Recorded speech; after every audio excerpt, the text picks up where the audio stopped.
Comme c'est pas elle. Hein. Comme c'est pas elle.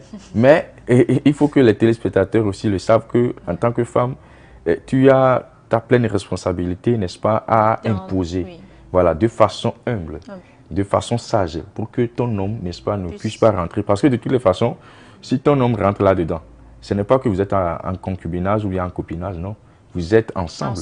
Donc, une fois que ton homme subit les conséquences, automatiquement, toi aussi, tu subis les conséquences. Et que si vous avez des enfants, voilà. Directement. Voilà, donc voilà, et c'est ce qui se passe ici exactement. Oui. Donc, la femme, Jessica, pourrait accepter cela parce qu'elle n'a pas le pouvoir, elle n'a pas la décision.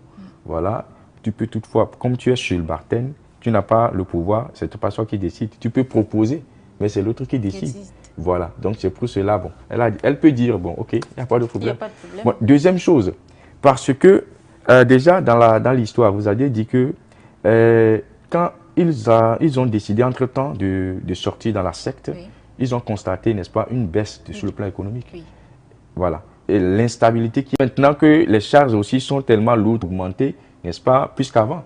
Donc ça aussi pourrait être, n'est-ce pas, une raison qui, n'est-ce pas, et pourrait... elle est habituée au confort. Voilà, maintenant qu'elle est habituée au confort. Maintenant, on va dire que bon, ça c'est évident et c'est même rapide.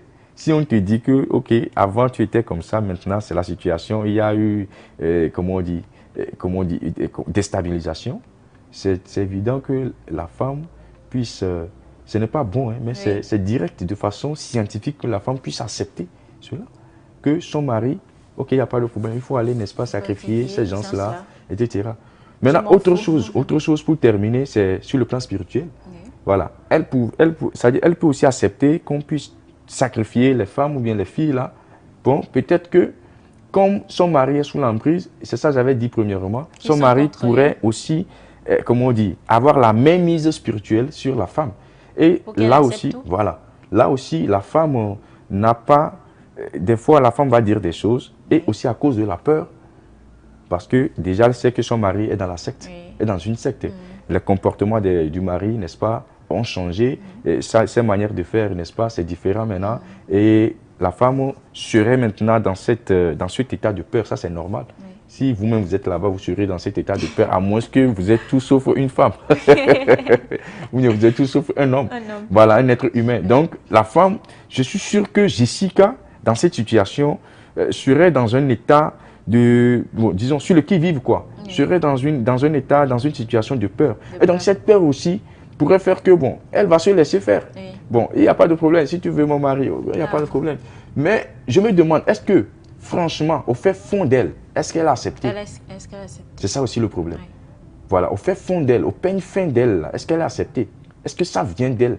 Je ne crois pas. Bon, c'est une hypothèse, mais c'est elle qui nous dira. Oui. Peut-être que c'est les causes que je viens de donner là. Ce sont ces causes-là qui l'ont poussé à accepter que sacrifier les filles, on verra bien ce que ça va donner. Merci beaucoup. D'accord, merci. Alors, pourquoi des personnes éduquées comme Jessica et Amand peuvent-elles tomber dans une situation aussi précaire? Ok.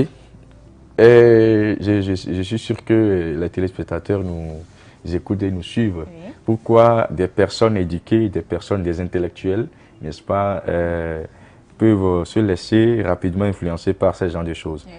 Et le paradoxe, c'est que ce sont ces personnes-là, aujourd'hui même, qui se laissent vraiment influencer par ça. Pourquoi? Oui. Bon, de toutes les façons, il faut savoir que, je suis désolé, mais l'école, n'est-ce pas, ne protège pas contre le désespoir. Oui. L'école, à l'école, là, on ne nous apprend pas quelque chose, n'est-ce pas, pour pouvoir faire face au désespoir. Oui. Donc, même si ils sont des intellectuels, même si ils fréquentent, etc., là. Donc, comme l'école n'a pas pu, n'est-ce pas, inculquer ça en eux, et ils n'ont pas peut-être cette socialisation, cette éducation au préalable, donc c'est normal qu'ils puissent accepter facilement ça. Oui. Voilà. Parce que le désespoir est là, parce que l'instabilité est là. Les deux parents, n'est-ce pas, qui les accompagnaient, qui les encadraient, n'est-ce pas, qui assuraient leur scolarité et tout, ces deux parents-là, n'est-ce pas, sont décédés suite à un accident. Oui. Maintenant, ces gens-là, sont vulnérables. Oui. On se comprend, non? Donc, la vulnérabilité a entraîné le désespoir. Donc, comme l'école ne protège pas contre le désespoir et n'enseigne pas des choses sur le désespoir, il pourrait facilement être quoi, vulnérable et puis rentrer dans ce genre de choses. Ça, c'est la première chose. La deuxième chose que je peux dire également, et là aussi, il y a la faiblesse émotionnelle. La faiblesse émotionnelle. Ils sont, malgré le fait qu'ils ont fréquenté, de toutes les façons, nous sommes êtres humains. Je suis intellectuel, mais j'ai mon côté faible. Mais de toutes les façons, ce n'est pas le côté faible là qui va forcément faire que tout le monde va rentrer là-dedans. Mais eux, peut-être, leur côté faible, ou bien la faiblesse émotionnelle, a contribué à ce que, n'est-ce pas, les deux puissent accepter, ou bien du moins le garçon d'abord, puisse accepter, n'est-ce pas, ce genre de situation. Et aussi, faites cette analyse. Faites cette analyse. Vous allez faire l'analyse à ce que, avant, les parents d'Armand étaient, bon, disons, un peu riches. Oui. Vous comprenez, non? Oui. Avant que la situation, n'est-ce pas, ou bien avant que l'incident ne se passe, et puis il y a eu accident, et puis voilà. Oui. Donc, ça aussi, il y avait eu un confort. Maintenant, le confort n'est plus là. Il peut aussi être impacté par cet incident-là et aller rapidement vouloir chercher la réussite. Oui. On se comprend, non? Oui. Donc, il va falloir essayer de dire aux jeunes, de dire, n'est-ce pas, à la population, à la communauté, que même si tu es intellectuel, il faut quand même essayer, n'est-ce pas, de camoufler, de tempérer, n'est-ce pas, ta faiblesse émotionnelle. Ce n'est pas parce qu'il y a des espoirs, ce n'est pas parce que la situation n'est plus comme avant que forcément, n'est-ce pas, tu vas rentrer dans certaines choses que tu vas regretter après. Ça, il faut le dire. Oui. Voilà, il faut le dire parce que vous devez savoir que tant que, en fait, la vie, la situation, les conditions humaines, ce sont des conditions qui oscillent. Ça va, ça vient, ça va, ça vient. C'est du bas, c'est du haut. Maintenant, aujourd'hui, les jeunes ou encore les adolescents, la plupart, nous n'aimerions pas accepter, n'est-ce pas, comment on dit, le processus de la chose. Oui. Pour aller au développement, il n'y a pas raccourci. Sociologiquement, nous avons, n'est-ce pas, un slogan comme ça. Il n'y a pas raccourci dans le développement. Si tu veux développer, si tu veux te développer là, il faut suivre les étapes. Donc, il faut accepter les situations.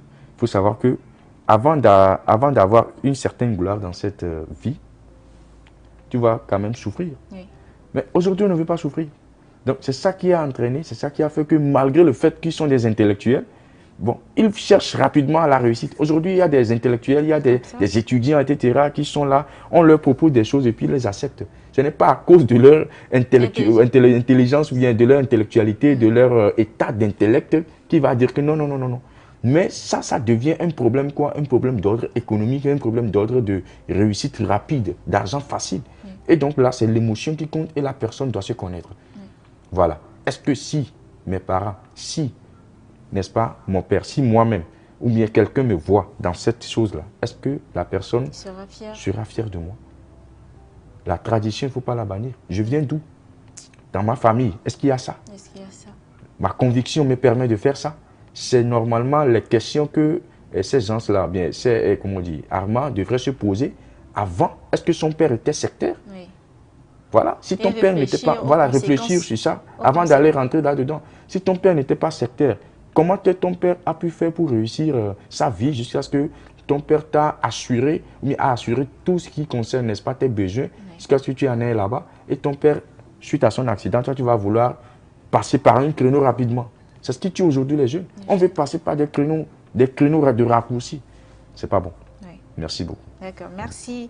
Alors, les fantômes des victimes sont-ils une punition divine, des âmes en peine ou de pure superstition?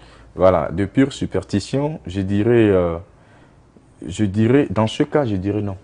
Oui. Voilà. Dans ce cas, je dirais non, ce n'est pas une superstition parce que ils ont tué. Oui. Et là, quand ils ont tué des innocents, voilà. Et je l'avais déjà dit, n'est-ce pas, au plus haut que ce n'est pas nous, n'est-ce pas, qui sommes l'auteur des hommes. Oui. L'auteur, n'est-ce pas, de l'être humain, c'est Dieu. C'est Dieu. Donc, c'est lui qui va décider. Voilà, c'est lui qui décide. Donc aujourd'hui, bon, ceux-là qui sont dans les pratiques, n'est-ce pas, dans les pratiques occultes, dans les pratiques de l'exorcisme, des choses comme ça, ils savent ce que je dis. Donc, il faut savoir que si tu touches à la vie de quelqu'un, tu dois attendre, tu dois t'attendre à des conséquences. Ça, c'est vrai. Ça, c'est vrai. C'est pour cela, des fois, quand ça arrive, ils ont des antidotes, si je peux le dire ainsi, des contre, n'est-ce pas, attaques. Oui. Voilà, ils ont des contre-attaques dans ce domaine-là, dans le domaine spirituel. Oui. Voilà. J'ai assisté à ce genre de choses une fois pour le décès d'un membre de ma famille. Et si vous voyez à l'enterrement ce qui se passe, ce qui s'est passé, la manière dont ils sont venus, et là, les comportements, leur façon de faire, te diront en même temps que, voilà, le décès là, ce n'est pas un décès normal. Parce qu'un décès normal, si la personne décède, de toutes les façons, tu n'as rien avec la personne, vous laissez la personne, on enterre la personne. Oui. Et puis tout le monde vient dire des choses, faire ces trucs-là, ces trucs-là. Et puis on met, voilà, nous sommes en Afrique, des fois on met les couteaux, etc., dans le cercueil pour pouvoir, arrêter des choses comme ça. Voilà. Par les, comment dire, les poursuivre, voilà, après. Les pourchasser par après. Voilà. Ça voudra dire que la vie dans laquelle nous sommes, il y a un au-delà. Oui. Voilà. Et les superstitions, lorsque je parle de façon scientifique, c'est normal. Oui. Voilà. Maintenant, de façon théologique, on a l'habitude de dire que affaire de fantômes, là, c'est pas affaire biblique. Oui. Nous, les chrétiens, il n'y a pas fantôme chez nous. Il n'y a pas fantôme chez nous. Il n'y a pas fantôme chez nous. Voilà. Donc là, on peut dire que si c'est, comme on dit, dans le cadre de notre truc là, qui est en train de regarder ces fantômes-là, comme ils ne sont pas dans un cadre, comme on dit, de chrétiens, ils ne sont pas des chrétiens, ils ne sont pas dans un cadre, comme on dit, théologique, si je peux le dire ainsi. Le fantôme, ils peuvent rapidement regarder les fantômes. Oui. Parce que l'innocent va venir réclamer, n'est-ce pas, pourquoi vous m'avez tué, etc., etc. Ça, c'est de façon globale et générale. Mon temps n'est pas encore venu. Pourquoi vous m'avez arraché la vie? C'est possible. La tête, on dit souvent, la tête de certains est tellement dure qu'elle peut toutefois revenir réclamer, oui. N'est-ce pas, certaines choses. Oui. Voilà, c'est possible aujourd'hui dans la vie. Mais de façon théologique, il n'y a pas fait de fantôme. Nous, en Christ, bon, de toutes les façons, je ne peux pas aller même en Christ tuer. Je ne sais pas quelle éducation chrétienne je vais avoir jusqu'à aller tuer quelqu'un et après, on va me dire que je vais voir fantôme. C'est pour cela nous, on ne parle même pas de fantôme. Mais de façon générale, objective, etc., dans les pratiques occultes, il y a ça. Il faut l'accepter. Voilà. Ok, merci. Alors, quel message d'espoir la théologie pourrait-elle offrir à Jessica aujourd'hui? Bon, si Jessica m'écoute, je laisse ma peau ou encore ma posture sociologique. Et en tant que chrétien, qu'est-ce que je peux dire à Jessica? Je vais lui dire que, en fait, la secte n'est pas un Dieu. La secte n'est pas Dieu. Oui. Dieu, avec grand D là, c'est différent de la secte. Et la Bible dit dans Jean, je crois, c'est dans Jean 8, verset 36. Si vous affranchissez, n'est-ce pas? Si vous êtes affranchi par le Fils, ça veut dire que vous avez la liberté. Pour dire à Jessica que, d'abord, lorsque les fantômes venaient là, l'histoire a dit, arrivé un moment, elle a dit Jésus. Jésus, voilà. Voilà, la question est de savoir, pourquoi quand elle a dit Jésus, les fantômes, n'est-ce pas, sont partis. Ça voudra dire que, on dit, parmi les meilleurs, il y a toujours quoi? Un meilleur. Voilà, donc je conseillerais Jessica, n'est-ce pas, à rechercher la voie de Jésus-Christ. Ce Jésus-là qu'il a appelé, et qui, n'est-ce pas, est intervenu dans sa situation. Voilà. Ça voudra dire qu'au moins, elle connaissait Jésus. Oui.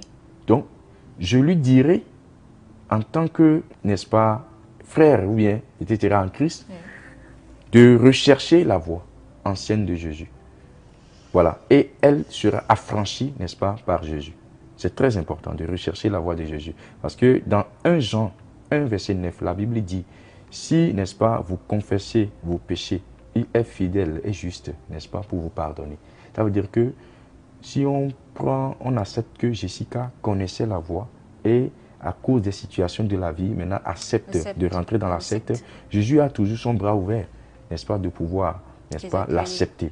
Même si elle a commis, n'est-ce pas, des choses qu'il ne faut pas commettre. Mais si avec son mari, elle aussi, elle était pour le maître de quoi, le sacrifice de ses filles-là, elle était au courant de tout. Jésus est toujours, n'est-ce pas, accessible. Elle peut toujours, n'est-ce pas, chercher la voie de Jésus. Et je crois que Jésus, en tant que quelqu'un qui est quelqu'un de compassion, quelqu'un qui pardonne, quelqu'un miséricordieux, Jésus va l'accepter. Voilà, c'est le message que je peux lui donner. Alors, par rapport à cela, est-ce qu'un sacrifice humain